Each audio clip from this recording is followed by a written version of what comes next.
ముదినేపల్లి జైభీం భవన నిర్మాణ సంఘం యువజన సంఘం ఆధ్వర్యంలో doctor Babasaheb Ambedkar SC community hall భవనానికి శంకుస్థాపన నిర్వహించారు.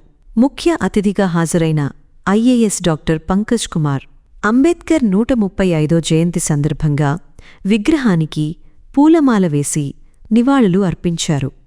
అనంతరం ఎస్సీ భవన నిర్మాణానికి శంకుస్థాపన చేసి రక్తదాన శిబిరం ప్రారంభించారు. ఈ సందర్భంగా అధ్యక్షులు బాబూరావు మాట్లాడుతూ భవన నిర్మాణానికి 9 సెంట్లు స్థలం కేటాయించడంలో సహకరించిన స్థానిక నాయకులు అధికారులకు ధన్యవాదాలు తెలియచేశారు. భవన నిర్మాణానికి ముందుగా ₹1,00,000 అందించిన బొర్రా చలమయ్యకు కృతజ్ఞతలు తెలిపారు. జైభీం భవన నిర్మాణ సంఘం యువజన సంఘం ఐక్యతతో పనిచేయడం అభినందనీయం అన్నారు. ముందుగా డాక్టర్ బాబాసాహెబ్ అంబేద్కర్ గారి 130వ జయంతి పుట్టినరోజు శుభాకాంక్షలు తెలియజేస్తున్నాం. మరి ఈరోజు నా పేరు సేవ నాగజగన్ బాబురావు, మరి అంబేద్కర్ నిర్మాణ పరిరక్షణ సంఘం అధ్యక్షుల్ని. మరి ఈరోజు డాక్టర్ బాబాసాహెబ్ అంబేద్కర్ గారి పుట్టినరోజు సందర్భంగా మరి ఇక్కడ అంబేద్కర్ నగర అంబేద్కర్ కాలనీ వారు ఏర్పాటు చేసినటువంటి కమిటీ వారు ఏర్పాటు చేసినటువంటి మరి డాక్టర్ బాబాసాహెబ్ అంబేద్కర్ గారి ఎస్సీ కమ్యూనిటీ హాల్ను శంకుస్థాపన కార్యక్రమం బాగా భారీగా ఏర్పాటు చేయడం జరిగింది. దానికి ముఖ్య అతిథిగా కె పంకజ్ కుమార్ గారు ఐఏఎస్ గారు వచ్చి ఆయన చేతుల మీదుగా ఓపెన్ చేయడం జరిగింది. అదేవిధంగా డాక్టర్ బాబాసాహెబ్ అంబేద్కర్ గారి పుట్టినరోజు సందర్భంగా మరి మజ్జిగ సలివేంద్రాలు, మరి రక్తదాన శిబిరాలు, మరి భారీ భోజనాల కార్యక్రమం కూడా మరి కమిటీ సభ్యులందరూ కూడా గ్రామస్తులతో కలిసి మరి ఏర్పాటు చేయడం కూడా జరిగింది.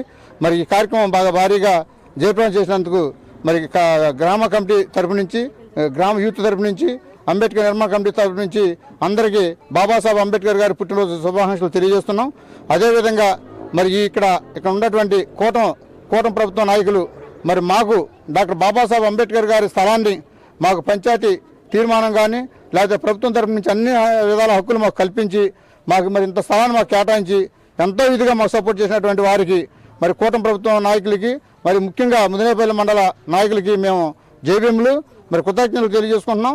అదేవిధంగా మరి ఈ కార్యక్రమం మరి యూత్ కమిటీ తరపు నుంచి ఇక నుంచి భవనం కట్టే వరకు కూడా మళ్ళీ డాక్టర్ బాబాసాహెబ్ అంబేద్కర్ గారి పుట్టినరోజు సమయానికి ఈ భవనం కట్టుకుని భారీగా ఓపెన్ చేసుకునే విధంగా ఉండాలని ఈ కమిటీ సభ్యులు మేమందరం కూడా ఏకపక్షంతో ఒకే మాట మీద ఉండి మరి ఈ కార్యక్రమం ఇంత ముందుకు తీసుకొచ్చినందుకు మా కమిటీ సభ్యులందరికీ హృదయపూర్వక జైభీములు. మరి అదేవిధంగా ఈ మండలంలో కానీ మండలంలో ఉన్నటువంటి పెద్దలు చిన్నలు అందరూ కూడా ఈ భవనానికి సపోర్ట్ చేస్తున్నారు. దీనికి ముందుగా ఈ భవనానికి ముందుగా నా వంతుగా నేను సపోర్ట్ చేస్తున్నటువంటి గురువులు పెద్దలు మరి కూటమి నాయకులు బొర్రా చలమయ్య గారికి గారు ₹1,00,000 డొనేషన్ చేయడం జరిగింది. అదేవిధంగా చాలామంది ఇస్తామని చెప్పి అన్నారు. మేము కొద్దిగా కార్యక్రమం అయిన తర్వాత చేయదని చెప్పడం కూడా జరిగింది. కమిటీ వాళ్ళని కూడా ఎవరి దగ్గర కూడా ₹1 కూడా ఇంతవరకు మేము తీసుకోలేదు.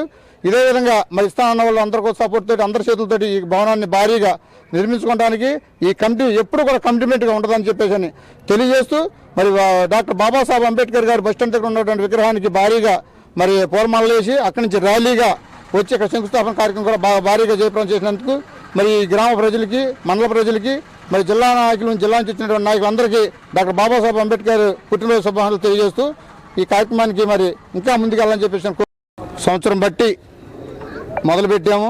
మరి ఈరోజు మేము భవన నిర్మాణం చేసుకోగలిగి జరిగామంటే దానికి ముఖ్యంగా మరి నాతో పాటు ఉన్నటువంటి కమిటీ సభ్యులు ప్రోత్సాహంతో చేసామే తప్ప అది నా ఫలితం బట్టి కాదు. అందరూ కలిసి ముందుకెళ్ళాం కాబట్టి వాళ్ళు శంకుస్థాపన చేసుకోవడానికి అవకాశం కల్పించినటువంటి బాబాసాహెబ్ అంబేద్కర్కి హృదయపూర్వక జైభీం. సో ఏంటంటే భావజాలాన్ని తీసుకెళ్ళడం అనేది తప్పుగా ఉంది. అంబేద్కర్ భావజాలాన్ని ఏంటంటే బోధించు, సమీకరించు, పోరాడన్నారు. ఆ భావజాలాన్ని తీసుకెళ్ళడంలో మన యువత కానీ దళితులు కానీ అందరూ కూడా ఆ క్రమంలో పనిచేస్తే ఇవాళకు కూడా ఏంటంటే ఇంతకాలమైనప్పుడు స్వతంత్రం వచ్చి వాళ్ళు కూడా దళితుల మీద దాడులు, అత్యాచారాలు జరుగుతుంటే మనం ఎస్సీ ఎస్టీ అట్రోసిటీస్ కేసుని వాటి చుట్టూ పోలీస్ స్టేషన్ చుట్టూ ఇదే సరిపోతుంది తప్ప మనం ఒకసారి ఆ బోధించు, సమీకరించు, పోరాడని తత్వాన్ని గ్రామాల్లో తీసుకెళ్ళినట్లయితే చైతన్యం వస్తుంది. అలాగే దానికి కీలకం ఏంటంటే ఎడ్యుకేషన్, విద్య ద్వారా అన్ని సాధ్యమవుతాయి. మన పిల్లలందరూ కూడా డ్రాప్ అవుట్స్ లేకుండా మంచి చదువు అందించినట్లయితే ఈ అసమానతలు పోతాయి, ఆర్థికంగా కూడా మనం పెరుగుతాము. సో ఆ రకంగా ఆలోచన చేస్తే బాగుంటుంది అనేది నా ఫీలింగ్తో ఒక 10 years దూరం ఉన్నాను. ఈ తర్వాత బాబురావు గారి బ్యాచ్ అంతా చూపుతారు అన్నప్పుడు కాదని లేకపోయాను. సో నా వరకు అయితే ఆ రకంగా నేను చేస్తూ ఉంటాను. ఇంటి కానీ లేకపోతే చదువు వైద్యం కానీ అటువంటి సహాయంగా వస్తే చేస్తూ ఉంటాను తప్ప ఈ రకంగా వచ్చి మానేశాను. సో నేను భావజాలం అలాగే అంబేద్కర్ అన్నారు ఏమన్నారంటే మీరందరూ కూడా పాలితులుగా కాకుండా పాలకులుగా ఉందన్నారు. రాజ్యాధికారం వరకు పోరాడాలన్నారు. పోరాటం చేయక తప్ప రాజ్యాధికారం రాదు. కానీ ఇంకా మనం ఎక్కడున్నాం, బోధించడం దగ్గరే ఉండిపోయాం. కాబట్టి ఆ పోరాట పటిమ రావాలి, పాలితులుగా కాకుండా పాలకులుగా ఉండాలని చెప్పారు అంబేద్కర్ గారు. అలాగే ఇంకేముందంటే బలిచ్చే మేకల్లా కాకుండా మీరు ఎలా ఉండాలి, సింహాలాగా ఉండాలండి. మరి ప్రతి దళిత బిడ్డ ఒక సింహం అయితే మీకు బాగా ఉంటుంది. సో అంబేద్కర్ కళల కన్నా రాజ్యం రావాలన్నా, ఆయన ఆశయం సాధించాలన్నా విద్య ద్వారా, చైతన్యం ద్వారా ముందుకెళ్ళగలరు. సో ఈ రోజు నా ఈ కార్యక్రమాన్ని భాగస్వామ్యం చేస్తున్నది ఈ యొక్క యూత్ అందరికీ ధన్యవాదాలు. సో నా వంతు సాయంగా నేను చేస్తాను. అది పూర్తయ్యే వరకు 4 దశల వారికి నేనైతే చేయడం అందిస్తాను. అలాగే నాకు తెలిసిన మిత్రుల ద్వారా కూడా నేను ఫోన్ చేసి నా వంతు కృషి చేస్తానని చెప్తాను. సో కమిటీ వాళ్ళకి నాకు హృదయపూర్వక ధన్యవాదాలు.